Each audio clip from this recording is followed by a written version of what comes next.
The foreign ministers of South Korea, China, and Japan have gathered in Seoul for their first meeting in nearly 3 years. Saturday's meeting will seek to calm regional tensions rooted in territorial and other diplomatic disputes between the three nations. Ministers from the three countries will also hold bilateral meetings to discuss whether South Korea and Japan will join a China-led development bank and the potential deployment of a U.S. air defense system to counter North Korea's missile threat. Although they have strong economic ties, the nations' overall relations have long been tainted by unresolved historical issues dating back to Japan's colonization of the Korean peninsula and occupation of parts of China before and during World War II. Both China and South Korea have maintained a frosty distance from Japan in recent years, although China-Korean ties have been enjoying an upswing. Al Jazeera's Rob McBride, reporting from Seoul, said unresolved historical grievances continue to affect ties between the three countries. There have been a number of different issues which plague relations between these three countries.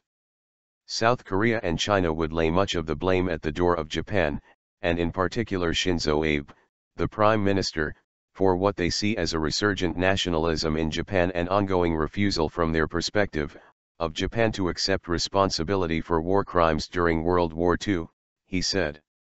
South Korea and China were victims of invasion and colonization and suffered atrocities which they say Japan still refuses to take responsibility for.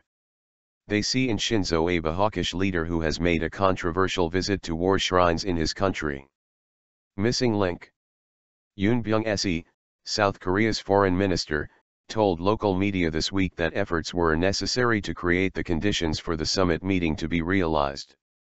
The summit, on hold since May 2012, had been an annual fixture from 2008. Ban Ki-moon, the UN Secretary-General, has described the lack of reconciliation between the three countries, which together account for roughly 20% of global GDP, as a missing link for peace and stability in East Asia. The US is troubled by what it calls the strategic liability posed by the rift between South Korea and Japan, its two main military allies in Asia, and would prefer they focus on forming a united front against an increasingly assertive China.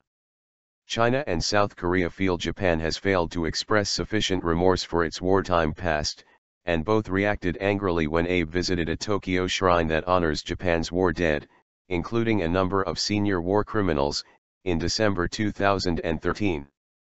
The resumption of the annual trilateral meeting of foreign ministers marks a step forward and could pave the way for a trilateral leadership summit, possibly later in the year, reported the AFP news agency.